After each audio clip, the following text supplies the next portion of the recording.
Asị na ịmala ife ya emelụ mmadụ ma ọ nwụọ gị meelia ya mgbe ọ dị ndụ ọnwa ekene ka ọ kene gị ka onye nji maka ya kwụla ebe atọ onwe one of Zeus family na-aza ọnwa na Ohaozara wee bịa bụrụkwa my brother. Ndị a bụ ndị ọya abụ anọkata in the days of beginning fa akpọọ m na phone. Zeus vidio anyị ma adịrọ mma wepụ ya ka ị na-anụlụ m okwu enwekwa ndị nna anụlụ okwu.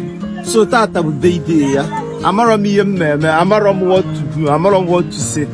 So nsi na ọka nche ofu onye m na-etinye smile n'iru ka m mee ya ka ọchị ọchị. Ọ na-ata ata bụ birthday ọnwa olu ọ na-akọrọ ụmụ ya si ya na tata bụ birthday ọnwa na Ohaozara nwoke ọ na-amarọ na Zeus bịa wee nye ya si ya nekwa nke a jide. So o nwe one woman mfụ na-ele ogo ka ije for the woman. It can only get better. Just sell m ọnwa na Ohaozara. Happy birthday to you. Long life and prosperity, bro. Mommy, sorry, yeah, David. Ogo be go ni. Huh? 109. Ah, mommy like to one. I'm go ta male lo re ki ya leso. Huh? Mommy, I'm going to invite you. One of Zeus family. Tata bu birthday ya. Again. So tata bu birthday ya. Wee fuge si na m na-egologo mekwa anụ dị ka iru ọchị nwanyị. Na ọnụ ya ka m bịakwanụ ka ngozi gologo. Mana lesi m na m eto 150.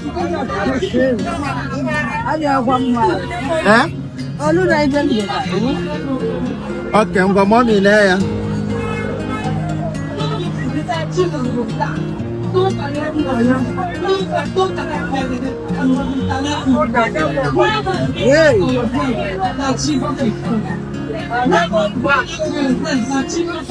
Mommy well here, bro. Oh, my friend didn't ask one or Ohaozara. Tata bu birthday ya. So let's say you to yes. All the time you say. You see. Why you to call them?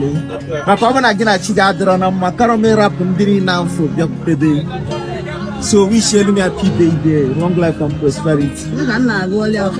You see. See.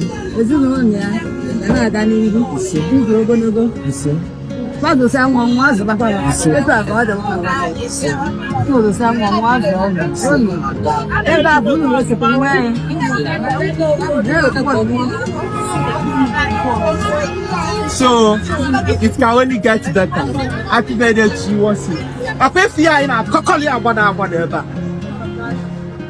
Happy birthday to you, brother, once again.